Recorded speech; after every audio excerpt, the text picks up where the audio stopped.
अपनी साथी हर्षिता को मंच पर बुलाऊंगी, वे आएं और अपनी कविताओं का पाठ करें।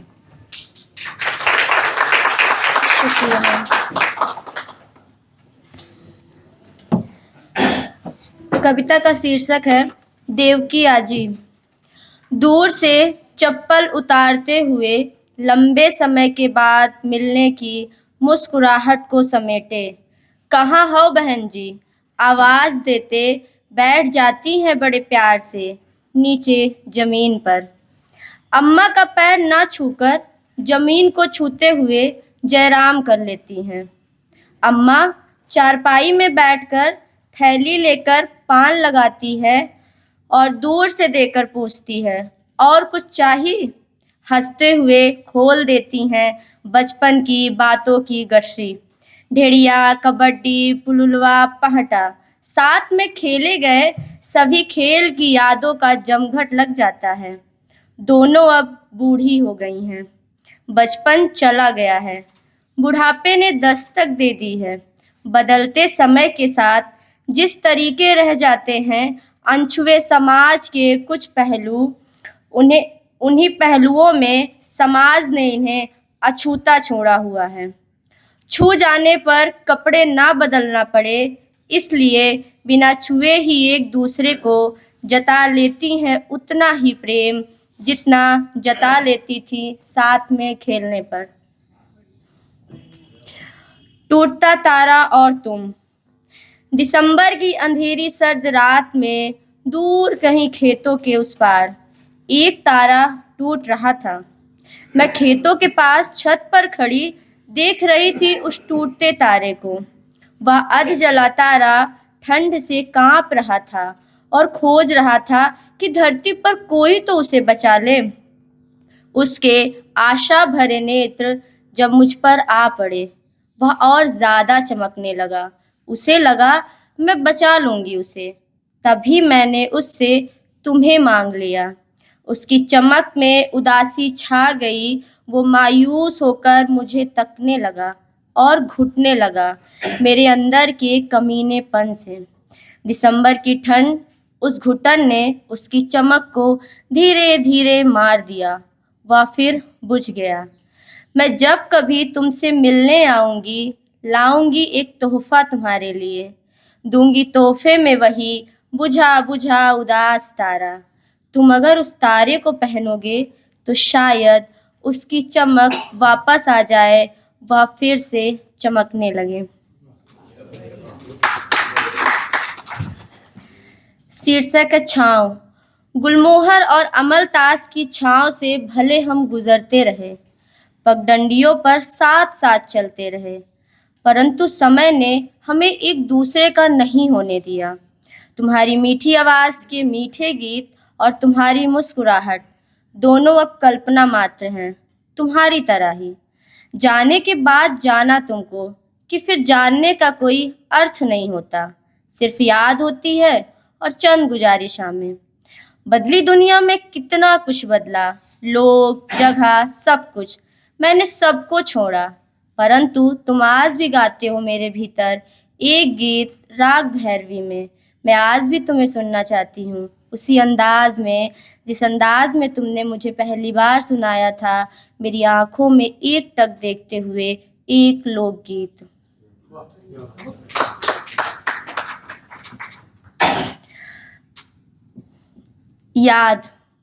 यादों का भी एक क्रम होता है, ज़्यादा, कम, बहुत ज़्यादा, कभी शून्य। याद एक अनुपात की तरह चलती है, कभी बटखरे की तरह बराबर नहीं होती, किलोग्राम की तरह बढ़ता रहता है यादों का भार। धीरे धीरे खत्म हो रही सारी इच्छाएं, यादें कब्रगाह में पैर लटका के बैठ गई हैं। एक दिन सब दफना दी जाएंगी। आत्मा प्यास की वजह से दम तोड़ रही होगी, यादों का जत्था मिट्टी में मिल गया होगा। तब तक मन भी खोखला हो जाएगा। खोखले मन को ठोकते हुए ठन ठन की आवाज़ के साथ निकलेगा भीतर से यादों का प्रेत, जो करेगा स्मृतियों को वश में और देगा अनवरत क्रम बनाने का प्रलोभन। पर घुन लगे मन से क्रम बनाती स्मृतियाँ इतना ही दोहरा पाएंगी कि यादों का भी एक क्रम होता है। उम्र का सन्नाटा। मन लथेड़े खाता रहा, गिरता रहा, लड़खड़ाता रहा, निचाट अकेलापन हौसी बन चूसता चला गया जिंदगी को। जीवन महसूस होता रहा एक यात्रा की तरह जो चलता चला गया दूर तलक, जहाँ नहीं मिला कोई स्टेशन, न सुख का न दुख का। मिले तो लोग मिले, भीड़ मिली और मिला दूर तक पसरा खामोशी का एक भयानक सन्नाटा। कुछ कठोर तीखे व्यंग मिले जिनका भार अब शरीर की नसों ने उठा रखा है। चुभती नजरें बार बार किसी न किसी नए प्रश्न के साथ डंक मार जाती हैं, चढ़ा जाती हैं स्मृति का विष। मन अचानक कुंठित होने लगता है। अक्सर लोगों का दूर जाना उतना दुखदाई नहीं रहा जितना लोगों का बदल जाना। सुख क्षणिक रहा, दुख दीर्घकालिक बनकर ठहर सा गया। जिंदगी में कुछ चीजें अधूरी ही रह गईं और उम्र का सन्नाटा धीरे धीरे निगलता चला गया।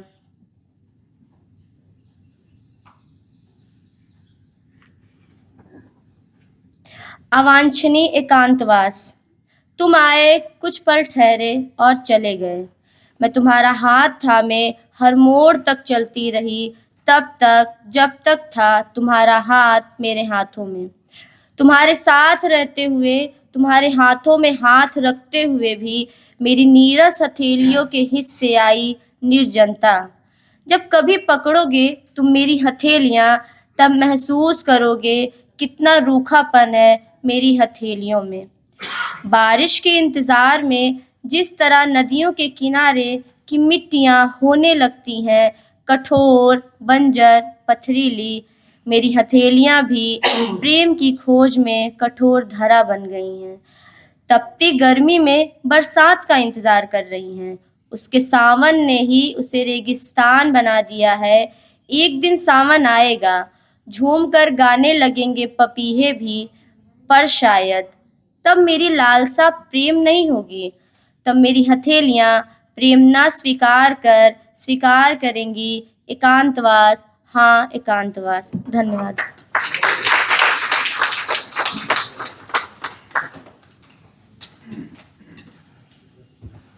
यादें किलोग्राम की तरह बढ़ती जा रही हैं। बहुत अच्छे नए बिंब भी सुनने को मिले। बहुत धन्यवाद हर्षिता, इतनी अच्छी कविताएं सुनाने के लिए। अब इसी क्रम में मैं अगले कवि के रूप में बुलाना चाह रही हूँ रवि यादव जी को। रवि यादव की कविताएं सदा नीरा, कृति बहुमत आदि बहुत महत्वपूर्ण स्थानों पर प्रकाशित हो रही हैं। वे लगातार लिख रहे हैं। उनकी कविताओं की पंक्तियों के साथ मैं उन्हें बुलाऊंगी। वक्त ऐसा हो चला, बटुली से खत्म होते भात की तरह खत्म हो रहे मेरी भाषा के शब्द। मातृभाषा का कोई भरोसा नहीं, कब हो जाए वह मातृभाषा। बहुत ही प्रेम के साथ मैं रवि को बुलाऊंगी कि वे आएं और अपनी कविताओं का पाठ करें।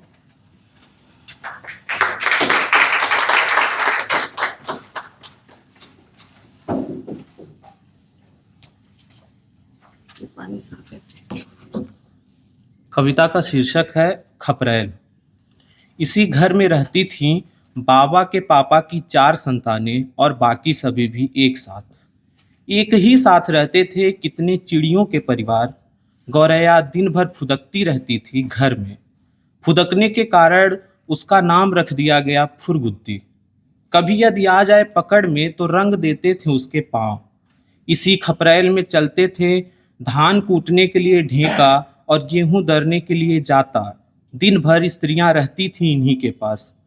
कमर में साड़ी का पल्लू बांध स्त्रियां चलाती रहती थीं ढेका और जाता और गाती रहती थीं कजरी चैती अपने दुखों के गीत। जिनको सुनने वाले ये दीवार बरसात में सिनाने लगते थे। स्त्रियां दीवारों को लीप मिटा देती थीं अपने दुखों के निशान। बचपन में खपरैल के पीछे के हिस्से से चुपके से गिरा लेते थे 2-3 खपड़ा सित्तोल और कितकित की गोटियां बनाने के लिए। अब सरकती गई खपरैल की एक एक नारी ओरी को देख याद आने लगे जैसी मोरी दुई नैन चुवही जसोरी। खपरैल केवल घर नहीं, एक समूची पृथ्वी के हिस्सा थे।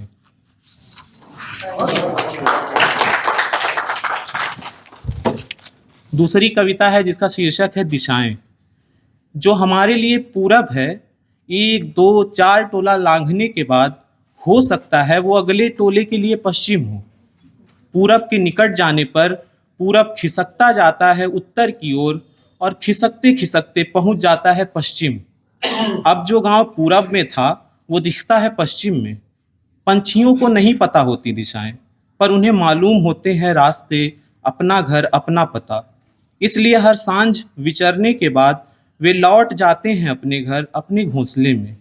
मनुष्यों को पता होती हैं दिशाएं, शायद इसलिए एक बार गांव से निकलने के बाद वे पुनः कभी उसी गांव में पुनः नहीं लौट पाते।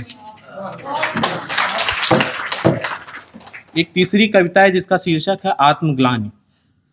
टूटने की गूंज बस जाती है आत्मा के पोर पोर में, छूटने के रंग कुछ धब्बे बनकर बस जाते हैं जीवन की पीठ पर। छा जाता है जैसे आंखों पर माड़, नखसूत्र उखड़ने सा गहन दर्द उठता है हृदय के पत्थर में। मुंह ना बनाए फोड़े के दर्द सा टपकता है सीने में कुछ। मैं रोज उन गलतियों के दुख में कुढ़ता हूँ जिसे मैंने कभी नहीं किया। मेरी आत्मा रोज उसे एक ग्लानि से भर जाती है जिस हिंसा का मैं तनिक भी दोषी नहीं। एक कविता है जिसका शीर्षक है सड़कें। एक ही शहर में रहते कितने दूर रहे हम, दूर चांद को देख तुम्हें याद करता हूँ, जबकि हम एक ही पृथ्वी के लोग हैं। सोचता हूँ रास्ते रुके हुए भी कैसे चलते हैं, चलना तो ठीक दौड़ते रहते हैं। मैं भी कितना भुलक्कड़ हूँ, भला जब नहीं चाहता हूँ कुछ याद करना तो वे भी तो आते रहते हैं याद बेतहासा। भूलने की क्रिया में चिपकी रह जाती हैं याद करने की क्रियाएं किसी ससंजक बल की भांति। सड़कें इतनी लंबी हैं, पहुंचती हैं कोने कोने, चलती दौड़ती भागती रहती हैं दिनों रात। फिर भला ये सड़कें मुझे क्यों नहीं पहुंचा पाती तुम्हारे पास। एक कविता है नाम बोर्ड।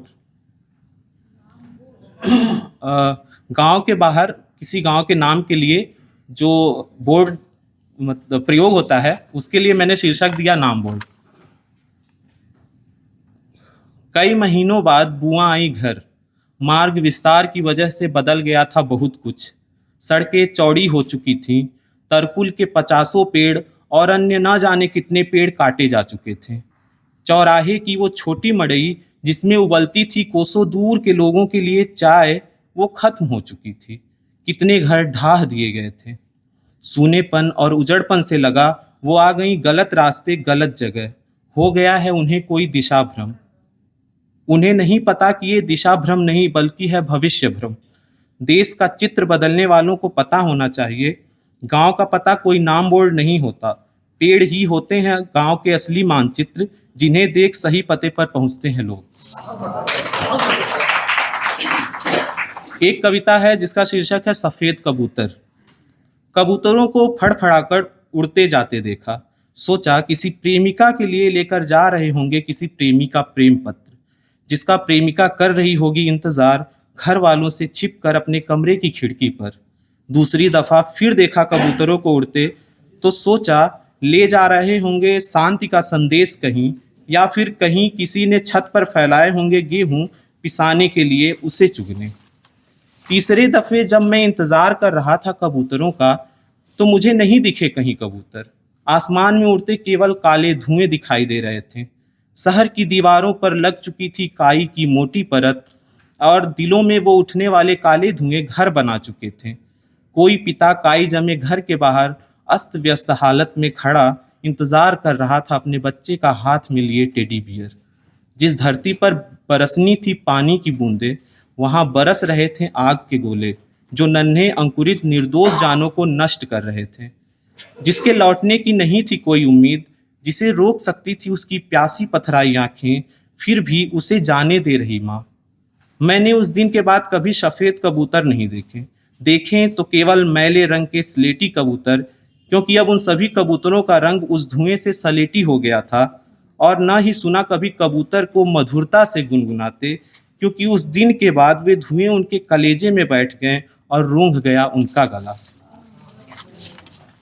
एक कविता है जिसका शीर्षक है शंखोदा। मई के किसी टटके सुबह उस खाली जगह पर छा गया रहता है बांस और पल्ली। बंगाली दा आ जाते हैं छोड़ के अपने घर की नून तरकारी, पुआल बांधना शुरू हो गया रहता है बांस की फट्टी पर। जिस पुआल को बांध बनाई जाती हैं मूर्तियां, उसी पुआल में लिपटे सो जाते हैं वो। जीवन के उड़े रंगों से भरते हैं सबसे चटकीले और सुनहरे रंग मूर्तियों में। जून में तर तर चूने वाले पसीने, सितंबर में बन जाते हैं बालों पर रुकने वाले बोस। कितने त्योहार मनाते गुजरता है शहर उस रास्ते से, कितने त्योहार छोड़ देते हैं ये रास्ते नमक रोटी के लिए। एक आखिरी कविता है जिसका शीर्षक है आखिरी खत। वह कोई शाम थी सबसे पुराने शहर की, जो शहर होने से पहले सबसे पुराना गांव रहा होगा। जब आखिरी खत की तरह कुछ आखिरी बातें करने के लिए मिले थे हम, उस सहतूत के नीचे जहां फलों के दाग नहीं थे, वो मौसम जा चुका था। उस पर केवल नसों की तरह तनी सूखी शाखाएं बची थीं और कुछ पत्तियां जो अब बस विदा हो जाने के कगार पर थीं। तुमने बार बार कहा तुम नहीं समझते, मैंने बार बार कहा मैं सब समझता हूँ। इस समझदारी में कितनी नासमझी होती है। उस दिन शाम और रात का फर्क मैं नहीं कर सका था। मैं कहता तुम्हारी आवाज़ उस भूरी आंखों वाली अभिनेत्री सी लगती है, और तुम खिलखिलाकर हंस देती। तुम्हें तुम्हारी गली के छोर पर छोड़ते हुए मैं देर तक वहां खड़ा रहा, जब तक कि तुम्हारी परछाई ओझल नहीं हो गई। अपनी परछाई निहारते हुए मैंने पाया कि मेरी परछाई के तुम दूसरे छोर जा चुकी हो, जहां कुछ दिखाई नहीं देता। उस दिन सुबह 5:45 की ट्रेन पकड़नी थी, इंटरसिटी, जो अब तुम्हारे शहर से होकर तो गुजरती है, पर अब मैं उस लाइन का यात्री नहीं। अब तुम्हारे शहर की इंटरसिटी रोज चलती रहती है मेरे भीतर। इस डिजिटल खत की दुनिया में अब भी आखिरी खत लिफाफे से बाहर उन्मुक्त घूम रहा हृदय में, जो तुम तक कभी नहीं पहुंचाया गया। तुम्हारे साथ साथ वो शहर छूट गया, कुछ बचा नहीं पाया सिवाय आखिरी खत के। शुक्रिया।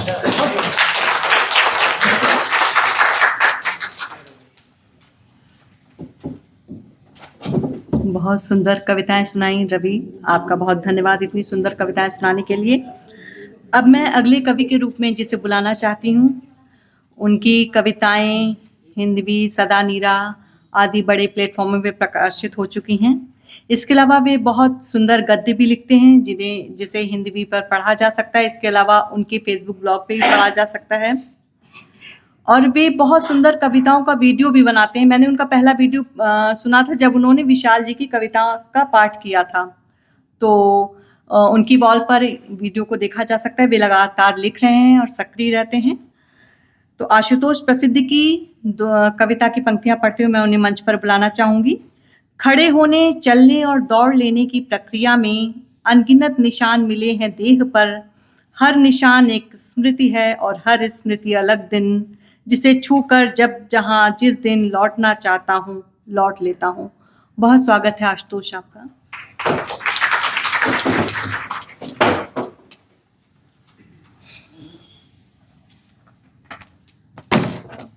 धन्यवाद, प्रणाम। यहाँ बैठे सभी वरिष्ठों को प्रणाम, अनुजों को प्यार और समकक्षों को नमस्ते। कुछ कविताएं। पहली कविता का शीर्षक है बाध्य। हरहरा कर गिरा है अभी अभी एक हरा भरा पेड़, दूर तक गर्द ही गर्द है, हालांकि वह लाश नहीं पर बन गया है लाश।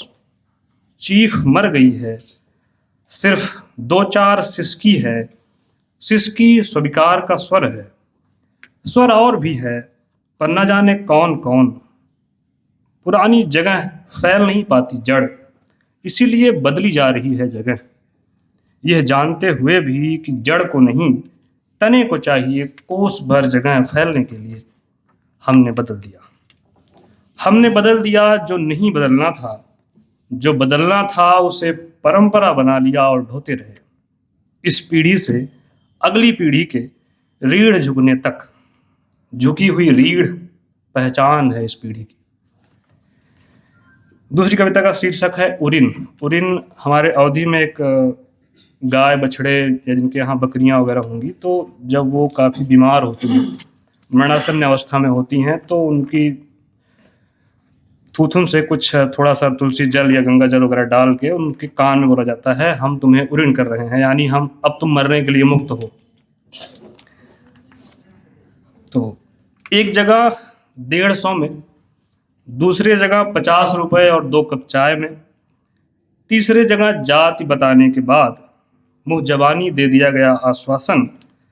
थाने वालों ने कहा, जाओ, अब नहीं रोकेगा गाड़ी कोई भी गोरक्षकों का दल चंदा मांगने के लिए। सुरक्षित गुजर सकता हूं अब मैं अपने ही जिले की सड़क से डुग्गू के साथ। लौट आया इधर उधर पता करते, डाला खोजते। डाला खड़ा हुआ आकर द्वारे पर, ऊंची जमीन देखकर कि आसानी से चढ़ सके उस पर डुग्गू। खूंटे से पगहा खोला, मन से नहीं चढ़े तो डाले में जबरन डाल दिया गया और चल पड़ा पीछे पीछे। वहां उतर कर 500 की 2 नोट सेवक के हाथ में पकड़ाते हुए मैंने कहा, भैया रसीद दीजिए। तो वह घुड़क के बोला, पढ़े लिखे हो समझो, ज्यादा बदकही न गांठो, निकलो चुपचाप यहां से। पगहा काटते हुए मैंने पूछा, आप गौसेवक हैं? वो गुर्राए, दिखता नहीं है क्या? मैं सोचने लगा, सेवक होते ही सेवक मर जाता है क्या इनका? मैं सोचने लगा, सेवक होते ही सेवक कहाँ मर जाता है इनका? फिर बिना कुछ बोले पगहा काट कर गिराया। डुग्गू के माथे पर हाथ फेरते हुए कहा, जाओ, अब यही दुनिया है तुम्हारी। और गेट बंद करके सरपट भागा आगे की ओर बिना पीछे मुड़े। डुग्गू मेरे पीछे दौड़े मगर गेट बंद हो चुका था। जाता देख गेट के सोंकों से अपना थूथुन डाल हकारने लगे जोर जोर, अम्मा अम्मा करके। मैं चलता रहा, मुड़ा नहीं, मुड़ता तो जा नहीं पाता। एक एक कदम आगे बढ़ाते हुए मैं कई कदम पीछे गया। पीछे जाते हुए बहुत पीछे गया। किसी ने सच कहा है, मरते हुए सारा जिया याद आता है। पीछे जाते हुए मैं उस दिन तक गया जब डॉक्टर से बोलकर गिरी जाति का सीमेन करवाया था सोना को। उस दिन तक भी गया जब डुग्गू अपने भार और लंबाई की वजह से सोना के गर्भाशय समेत आ गए थे बाहर, और बड़ी मशक्कत के बाद बच पाए थे दोनों माई पूत। उस दिन तक भी गया जब सारा दूध पीकर कुलाचे भरते थे दुआरे भर में अपने छोटे छोटे चमकीले खुरों से। उस दिन तक भी जब उठते बैठते सोते जागते हर जगह डुग्गू ही डुग्गू थे। पिताजी कहते थे, गाय होती तो ऐसी सुंदर गाय होती कि पूछो न। सुंदर ललई रंग की, बड़े कान, ऊंचा डिल्ल, आंखों के नीचे जन्मदात काजल, और स्वस्थ इतने कि दूर से चमकते थे डुग्गू। माँ और बहनों के लिए खिलौना हो गए थे। फोन करो तो डुग्गू की शिकायत ऐसे मिलती थी जैसे घर का कोई बच्चा हो। डुग्गू ये किए, डुग्गू वो किए, डुग्गू बस केवल डुग्गू। डुग्गू चारा ज्यादा खाते थे। पगहा खोल लेते तो पकड़ नहीं आते थे। खेत अब कोई जोतता नहीं। दूध तो वो दे नहीं सकते थे। दिन ब दिन उनकी शिकायत बढ़ती गई और बेकाम चीजों से बढ़ती गई। फिर एक दिन तय हुआ कि उन्हें छोड़ दिया जाए गौशाला। उस दिन रात में सोना ने मुझसे गला झपका के जैसे कहा, तुम मनाते ही हो बेटी न हो, और हम मनाते हैं बेटा ही दो प्रभु। और नहीं खाई रात का अग्रासन।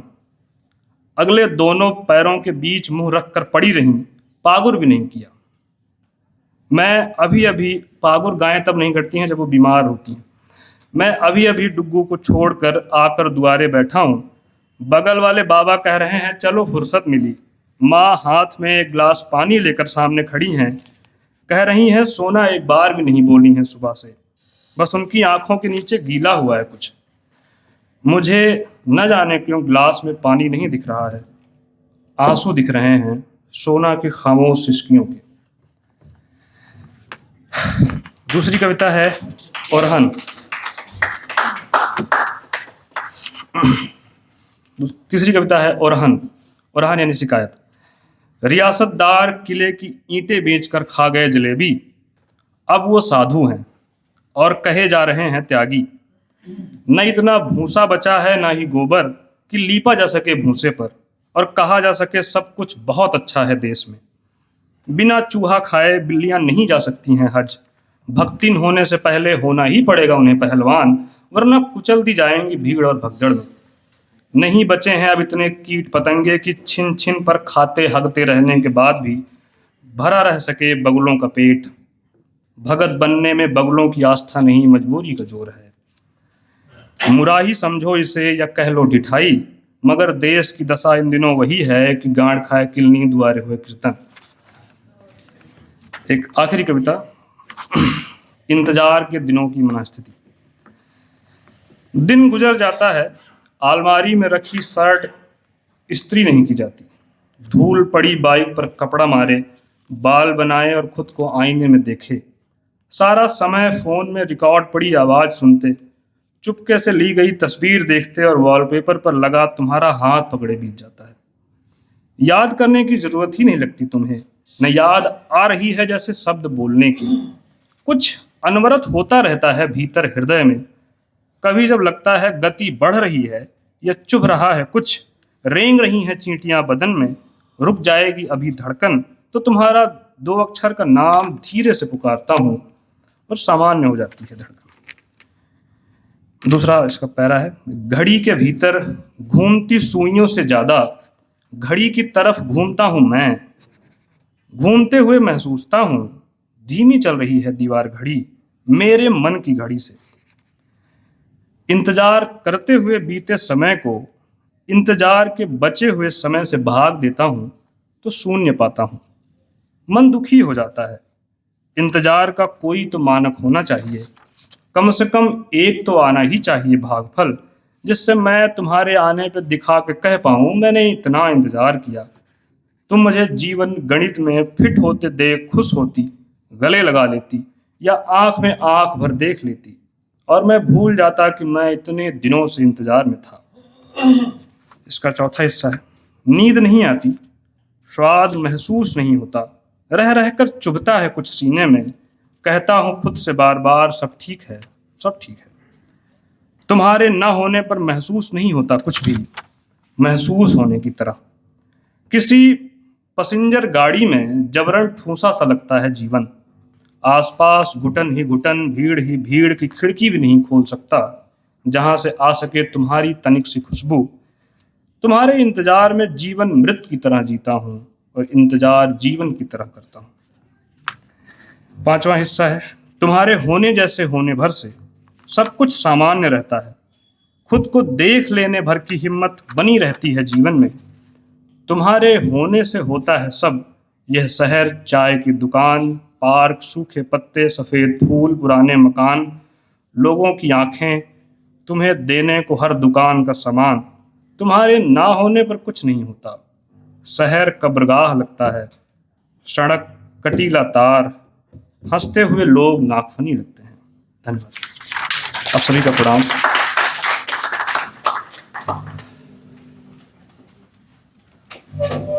बहुत अच्छी कविताएं सुनाई आशुतोष जी ने।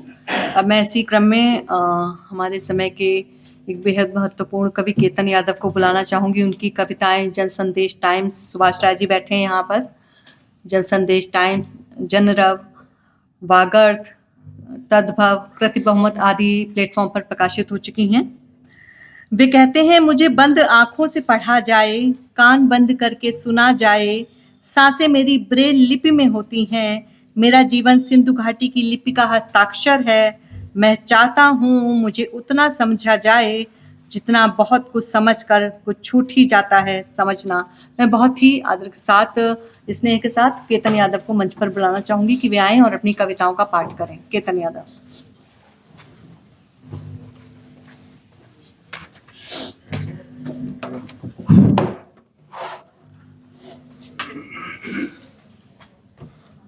पहली कविता का शीर्षक है पुकार।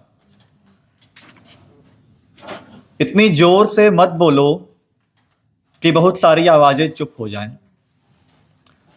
इतनी जोर से मत बोलो कि बहुत सारी आवाजें चुप हो जाएं। इतनी जोर से सुनो कि बहुत सारी चुप्पियां बोल उठें।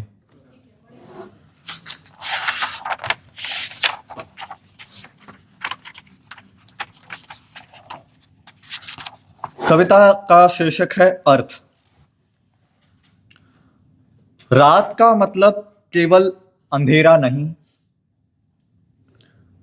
दिन का मतलब नहीं है केवल उजाला,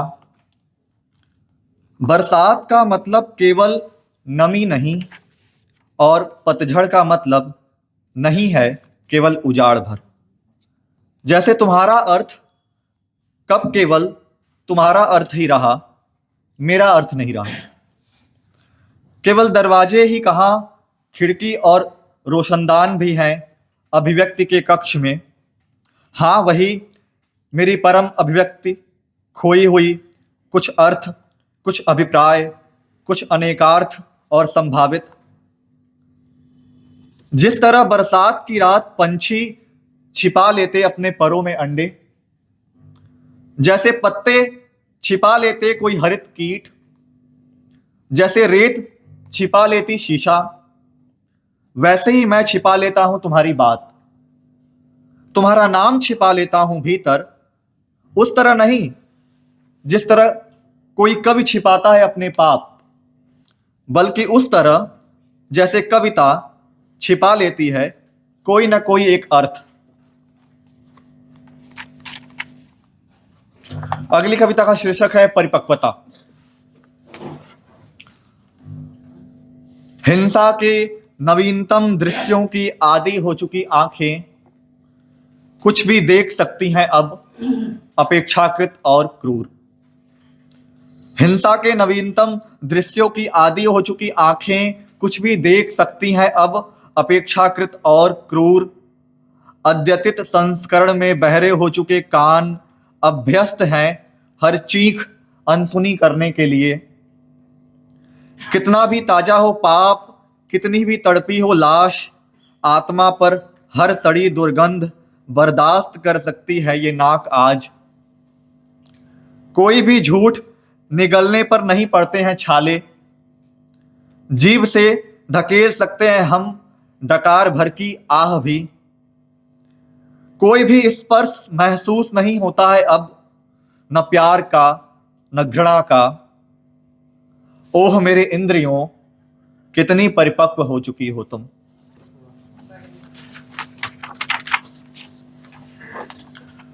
अगली कविता है हिंसा के विरुद्ध। ये कविता जाकिया जाफरी के हौसले को समर्पित है।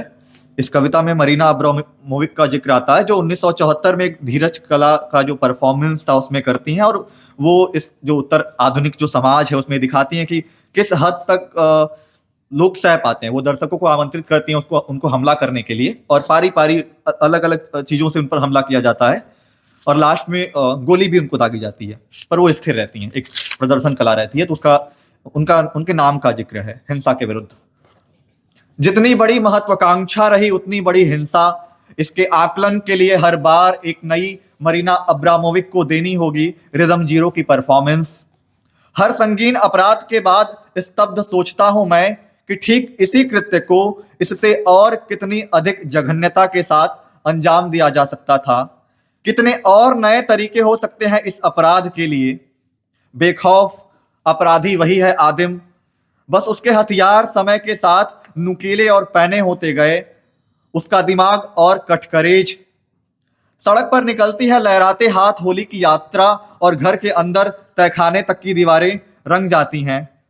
चैनो अमन की दुआ पढ़कर लौटते नमाजी अचानक एक साथ कंकड़ ढेले में बदल जाते हैं। दोनों एक ही दुकान का मांस खा रहे, दोनों एक ही गाली बक रहे हैं, दोनों की नजर देह के एक ही हिस्से पर है, और दोनों ही अपने अपने तरीके से उस हिंसा को अपना धार्मिक कर्तव्य बता रहे हैं। फिर कबीर कैसे कह दे कि यह हिंदू है और यह मुसलमान, और दोनों की जुर्म की तासीर अलग अलग है। हिंसा हो रही है हाथों से, स्पर्श से, देख कर, सूंघ कर, बक कर, लिख कर, टाइप करके, और कुछ न करके भी हो रही है। कमेंट बॉक्स में आती है एक साथ भीड़ भर ट्रोलिंग, और फिर एक और आत्महत्या जो कि कोई जुर्म नहीं है। इस कोष्ठक के भीतर आप अपने साथ हुई कोई अन्य मौलिक हिंसा दर्ज करने के लिए स्वतंत्र हैं। उनकी तृप्ति क्रूरतम हिंसा के दम पर अर्जित है। कथित अहिंसक शांति में मातम का पूर्व राग पसरा हुआ है, जो कभी भी तब्दील हो सकता है असहाय चीखों में। अतीत का प्रतिशोध लिया जा रहा है वर्तमान से, वर्तमान प्रायश्चित कर रहा है अतीत का। भविष्य युद्धरत दिख रहा है। इस तरह सभी काल एवं घटनाएं असंपृक्त एवं अन्योनाश्रित सिद्ध हुई हैं। पुलिस स्टेशन के कुछ दूर पहले ही वीर्य बिखरा पड़ा मिला, उसके ठीक थोड़ा आगे रक्त के पोंछे गए धब्बे, और पुलिस स्टेशन के ठीक बाहर केरोसिन की एक धारा बहती दिखाई दे रही है। हमारी भाषा में हिंसा उतनी ही शामिल हो चुकी है जितनी आतंकवादी की भाषा में घृणा, अल्पसंख्यक की बोली में असुरक्षा। हमारे दिनचर्या में हिंसा वैसे ही शामिल है जैसे किसी यार को दे रहे हो हर दूसरे वाक्य में गाली। देश के नौजवानों को समझना होगा कि मक्खी मारना भी एक राष्ट्रीय सामयिक हिंसा ही है। राह चलते उस अनमने व्यक्ति के पीछे लगातार हॉर्न बजाना उसे कुचलने की सांकेतिक धमकी, और चलती कॉल के दौरान बात सुनते सुनते अचानक फोन काटना भी तो एक हिंसा ही थी। हाँ, उसी कॉल को जिसे न नाराजगी का नाम दिया जा सकेगा न मजबूरी का। बुलडोजर से अपना घर टूटते गौर से देख रही है वह एक सब्जी वाली बुढ़िया। एक युद्ध में अपने बाप के हत्यारों के पैरों से आकर लिपट गया एक मासूम बच्चा। एक अविवाहित प्रेमिका ने अपने मंगेतर के खूनी के सामने अपने प्रेमी को बार बार चूमा। युद्ध में अपने बच्चे को खोई हुई एक माँ युद्धस्थल पर निडर बिखरे खिलौने बीन रही। एक कवि मृत्युदंड की सजा से पहले तक लिखकर पूरी कर रहा था एक प्रेम कविता।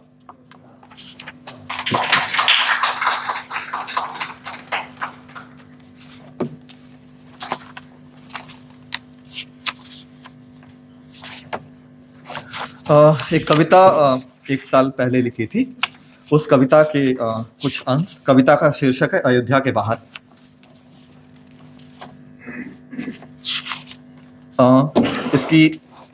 इसके 2-3 कविताएं। एक है मृगकुल का शोक गीत। हमारे हिरणकुल में अब भी वह गीत शापित है। हमारे पितामह आपकी ढफली में मढ़े गए थे, जिनकी कराहों की थाप सुन आप बड़े हुए हैं। मेरे पिता आपके पीछे अयोध्या के अरण्य से पंचवटी तक आ गए, यह देखने के लिए कि डफली अभी भी आपके पास ही है क्या। कभी स्वर्ण मृग तो कभी सोने की लंका। जीवन भर भागते रहे आप, जैसे मेरे पिता मेरे दादा भागते थे आपके पीछे पीछे। मेरा जन्म वाल्मीकि के आश्रम में हुआ था। सीता ने पता नहीं आपको क्या बताया क्या नहीं, पर मैं आपके पुत्रों के सामने बार बार रोया था। मैं अपने मृगकुल का शोक गीत बिना कहे सुनाता था। आज भी जब मैं अपनी नाभि की ओर देखता हूं तो मुझे रघुकुल के तीर की चुभन महसूस होती है। इसकी दूसरी कविता है शंभू की पत्नी। मुझे न भवभूति ने पूछा न वाल्मीकि ने, तुलसी तो एकदम चुप से रह गए। कहां से पूछी जाती, केवल दलित नहीं थी, दलित स्त्री थी मैं। कुछ ने रपट नहीं लिखी, कुछ ने लिखा था यह सोच कर कि क्या कर लेंगे ये, दलित बने रहना इनकी धार्मिक परिणति है। लेकिन जब पुराने लंबित फैसले फास्ट ट्रैक से सुने जा रहे हैं आज, अब जब रामलला कोर्ट में पक्षकार बन चुके हैं, तब मैं अपने पति की लाश का पोस्टमार्टम करवाना चाहती हूं माननीय न्यायालय। इसकी एक कविता लोकगीतों में राम नाम की रुलाई। गांव के किसी मुसलमान को भी बहुत सरलता से सुबह राम राम कह देते थे हम। बहुत अहिंसक शांति थी इस संज्ञा में। लोक के राम तो कबीर से अल्हड़ फक्कड़ थे, पर अब गांव में भी दिखाई नहीं देते वे। अब जब गांधी के भजन से ईश्वर अल्लाह तेरो नाम की पंक्ति निकलकर गुम हो गई है, तब किससे करें सन्मति की प्रार्थना। तुम्हारे भव्य भवन के लिए कितनों ने अपनी कुटिया हटा दी, तुम्हारे रास्ते के लिए कितनों ने बेघर होना चुना। क्या तुम्हें पता है कितने दीपकों की रोशनी से उजाला संभव है तुम्हारे राज्य में राम। तुम्हारे विराट चरित्र के समक्ष हमारी जरूरतें बहुत छोटी हैं प्रभु। हम खुश होने पर आराम कहते थे और पीड़ा में बेराम। हम खुश होने पर आराम कहते थे और पीड़ा में बेराम। भीषण से भीषण दुख हमने हे राम कह के पुकारा। मेरे गांव की स्त्रियां आज भी लोकगीतों में राम नाम की रुलाई रोती हैं, उसी नाम का लेकर दुखड़ा कहती हैं। कोई उन्हें बताओ कि अगर वह है तो वह जितना अयोध्या के भीतर होगा उतना ही अयोध्या के बाहर। आखिरी कविता।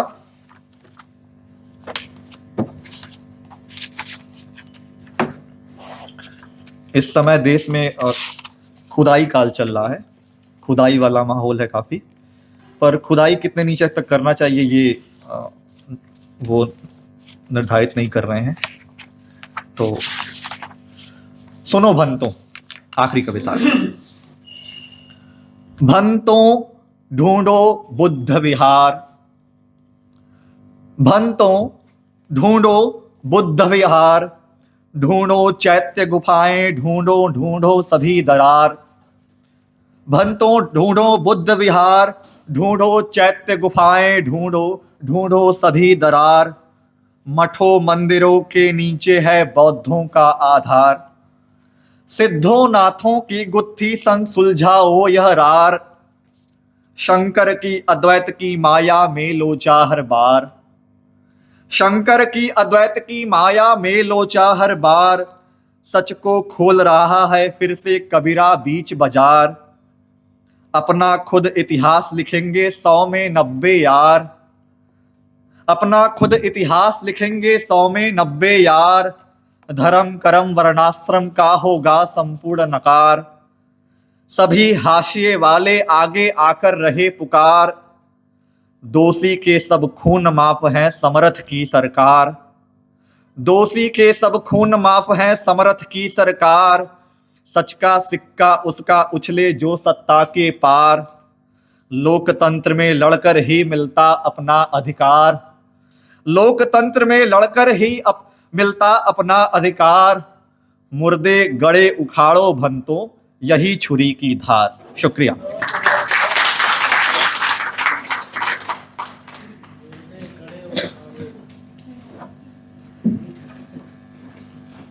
बहुत ही ओजपूर्ण कविताएं सुनाई केतन ने, बहुत शुक्रिया केतन का। अब मैं इस सत्र में जो अगली कवि हैं, बल्कि वो इस सत्र की अंतिम कवि हैं, सबिता, उनको बुलाऊंगी। उनकी कविताएं पाखी में, वनमाली, वागर्थ, जनरव आदि प्लेटफॉर्मों पर प्रकाशित हो चुकी हैं। वे एक शोध छात्रा हैं। उनकी कविताओं की पंक्तियां हैं कि एक देश के मानचित्र पर एक रेखा बनकर उभरेंगी, ये मुट्ठियां भींच कर खड़ी होंगी और ले लेंगी अपना अधिकार और रचेंगी अपने लिए एक आज़ाद दुनिया रंगों से भरे कैनवास पर। बहुत बहुत स्वागत है सबिता आपका।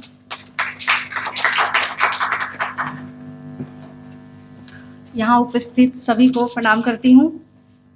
कविता, पहली कविता का शीर्षक है लाल रंग। गुलमोहर तुम मुझे पसंद थे, गुलमोहर तुम मुझे पसंद थे, क्योंकि तुम्हारा रंग लाल था और तुम मेरी आंखों में पैदा करते थे प्रेम। सड़क पर चलते तुम्हारी लदी डालियों को कूद कर चूम लेती थी और टांग देती थी अपने सपने तुम्हारी टहनियों पर। सपने जिनमें तुम थे, सपने जिनमें तुम थे और रंग थे। मेरी हर फरवरी अगोरती रही तुम्हें कि तुम प्रेम बनकर आओ, ताकि मैं जान सकूं दुनिया में रंगों का महत्व। तुम आए और क्या खूब आए, और मेरे इंतजार की दीवार पर उग उठे चटक लाल कत्थई रंग। अब समझती हूँ बाकायदा जीवन में रंगों का होना, अब समझती हूँ बाकायदा जीवन में रंगों का होना। लेकिन मैं जानना चाहती हूँ जो प्रेम नहीं करते कैसे पहचानते हैं वो रंग। कविता का शीर्षक है उजाला। जुगनू जन्मे थे अजोरिया के पहले साथी बनकर, उजाले की फहरिस्त में जुगनू हमेशा आगे खड़े मिले। आत्मा के अंधेरों को धो देने आए थे जुगनू, मासूम बच्चों की हथेलियों से खेलने आए थे जुगनू। खामोश और अंधेरे रास्तों को लालटेन दिखाने आए थे जुगनू। वो चमकते थे, उजास करते थे उन बच्चों की आंखों को भी जिनको अंधेरों ने पाला था। अब जुगनू खत्म होने को हैं, अब जुगनू खत्म होने को हैं, तो सिर्फ जुगनू नहीं, अब खत्म होने को हैं गांव, घर द्वार, जंगल और जंगल के लोग। खेतों से खत्म होने को है धूप, पेड़ों पर झिलमिलाती पत्तियां और तितलियों का एक पूरा का पूरा समूह। अब सिर्फ जुगनू नहीं, खत्म होने को है उजाले की एक क्रांति, एक पूरी की पूरी सभ्यता। कविता का शीर्षक है घर। पहाड़ों के उस पार से हरे पेड़ों के कटने की आती है एक ध्वनि बार बार, एक करुण विलाप घेर लेती है और मुझे बेचैन करती है। चरमरा कर गिरे हुए डैनों पर एक बुलबुल और कुछ चिड़िया रोज रोती हैं। यह रोना खतरनाक है। मैंने पहाड़ नहीं देखा, लेकिन देखा है बहती हुई नदी। मैंने जंगल नहीं देखा, लेकिन देखा है हंसता खेलता घर। और जंगल उनका घर है, घर सबका बचा रहना चाहिए। कविता का शीर्षक है पतंग। माँ घर के सारे काम करती मगर निराश नहीं होती, लेकिन अरगौनी पर कपड़े डालते वक्त उड़ती पतंग देख निराश होती है। अरगौनी का मतलब होता है कपड़ा डालने वाला। ऐसे ही अनचाहे ब्याह दी गई स्त्रियां कभी पतंग थीं और अब उनकी डोर घर के आंगन की अरगौनी में उलझ गई है, जिसे वह ताउम्र छुड़ा नहीं पाई। कभी माँ भी पतंग थी, आसमान में उड़ने वाली पतंग। कविता का शीर्षक है विदा। अब हमें मिलना चाहिए पार्क और खूबसूरत घाटियों से ज़्यादा किसी स्टेशन पर। हाथ में हाथ बांधे बैठेंगे किसी बेंच पर और देखेंगे हाथ पकड़कर उतरते हुए प्रेमियों को और विदा लेते हुए यात्रियों को, ताकि हम महसूस कर सकें सहजता से प्रेम का आना और जाना भी।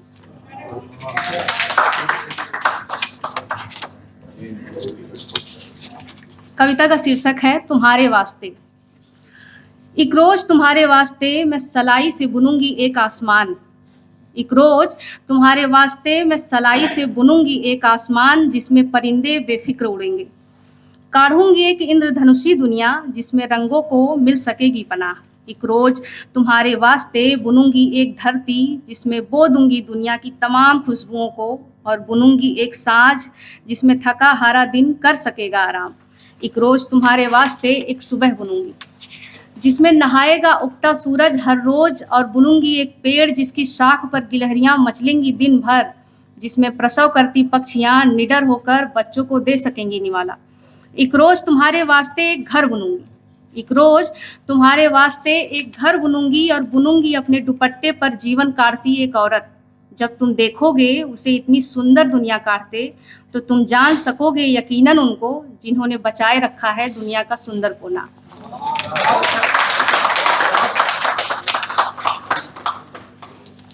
कविता का शीर्षक है 21वीं सदी। तुम 21वीं सदी में जन्म ले रहे हो तो तुम मारे जाओगे। तुम 21वीं सदी में जन्म ले रहे हो तो तुम मारे जाओगे, कभी गोली से, कभी बोली से, कभी बम से, कभी सत्ता के षड्यंत्र से। अगर इन सब से बच गए तो तुम कुछ न कर पाने के बोझ से जरूर मारे जाओगे।